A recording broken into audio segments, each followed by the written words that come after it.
19,000 సంవత్సరంలో భారతదేశం అక్బర్ చక్రవర్తి పాలనలో ఉండేది. ఆయన వద్ద బీర్బల్ అనే గొప్ప తెలివైన మంత్రి ఉండేవాడు. అతనికి ఎన్నో కళలలో ప్రావీణ్యత ఉండేది. అతను అక్బర్కి ఎంతో ముఖ్యమైనవాడు. అతను మొఘల సామ్రాజ్యం గురించి ఎన్నో కథలు రాశాడు.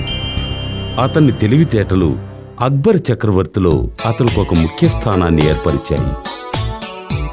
బీర్బల్ ఎక్కువ తెలివైనవాడే కాదు, ఎంతో గొప్ప వీరుడు కూడా. అంతేకాకుండా అక్బర్కి బీర్బల్ అంటే ఇష్టపడ్డానికి కారణం అతను ఒక మంచి న్యాయ నిర్ణేత. అతను ఎన్నో గొప్ప కవితలు రాసేవాడు.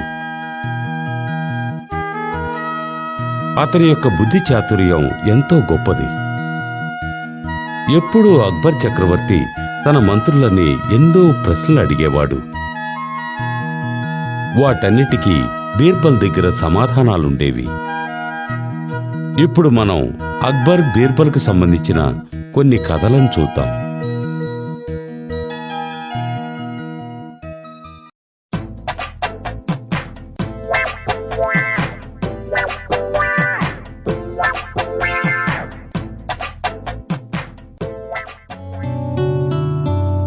అక్బర్కి తన మనుమలంటే ఎంతో ప్రేమ.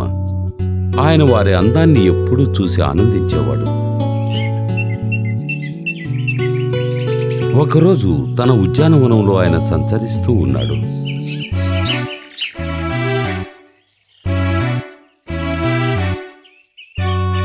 అప్పుడు తన మనవడు కుర్రం సేవకుల పిల్లలతో ఆడుకోవడం చూశాడు.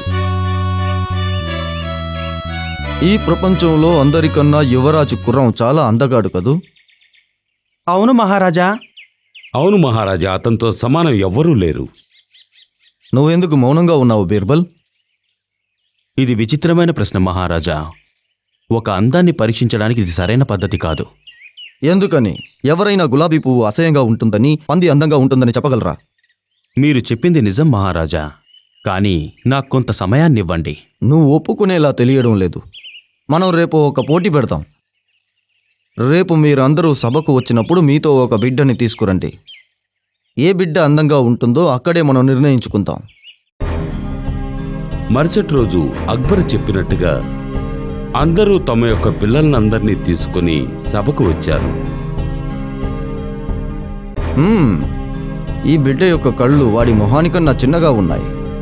ఈ బిడ్డ చాలా లావుగా ఉన్నాడు. నా మనముడు కుర్రం వీళ్ళందరికన్నా అందంగా ఉన్నాడు. ఏంటి బీర్బల్, నువ్వు ఎవరిని తీసుకురాలేదు? మహారాజా, అన్ని విషయాలలోనూ సరిగ్గా అందంగా ఉన్న అబ్బాయిని నేనింతవరకు చూడనే లేదు. నాకు ఇంకా ఎక్కువ సమయం కావాలి. కొన్ని రోజుల తరువాత నువ్వు చెప్పినట్లుగా కనిపెట్టావా అని అక్బర్ బీర్బల్ని అడిగాడు. మహారాజా, ఈ నగరంలో ఒక చోటికి నేను మిమ్మల్ని తీసుకువెళ్తాను. అక్కడ నేను మీకు అందమైన అబ్బాయిని తప్పకుండా చూపిస్తాను. అదెక్కడుంది? నగరానికి దగ్గర దూరంలోనే. కానీ మనం మన ఖరీదైన బట్టలతో ఆ ప్రదేశానికి వెళ్ళకూడదు.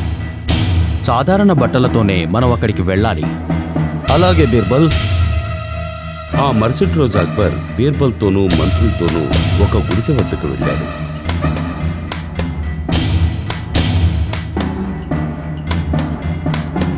అక్కడ ఒక చిన్న పిల్లవాడు మట్టిలో ఆడుకుంటూ ఉన్నాడు.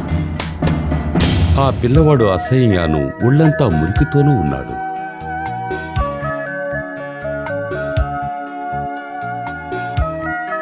ఈ బిడ్డ అందంగా ఉందా?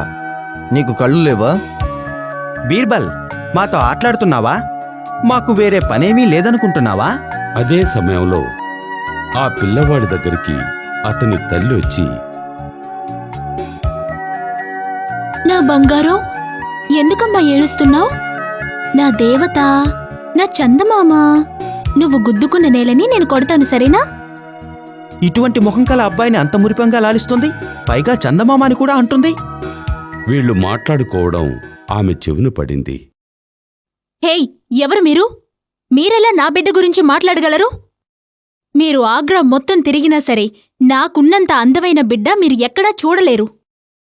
మర్యాదగా ఇక్కడి నుంచి వెళ్ళిపోండి, లేకపోతే మీ గౌరవ మర్యాదలు మీకు దక్కవు. అక్బరు, తన మంత్రులు అక్కడి నుంచి వెళ్ళిపోయారు. ఇప్పుడు నేను అర్థం చేసుకున్నాను బీర్బల్. ప్రతి తల్లి తండ్రికి వాళ్ళ బిడ్డలు అందంగానే కనిపిస్తారు. తల్లిదండ్రులకు మాత్రమే కాదు, తాతయ్య అమ్మమ్మలకు కూడా. అక్బరు, బీర్బలు, అతని మంత్రులు రాజమందిరానికి వెళ్ళారు.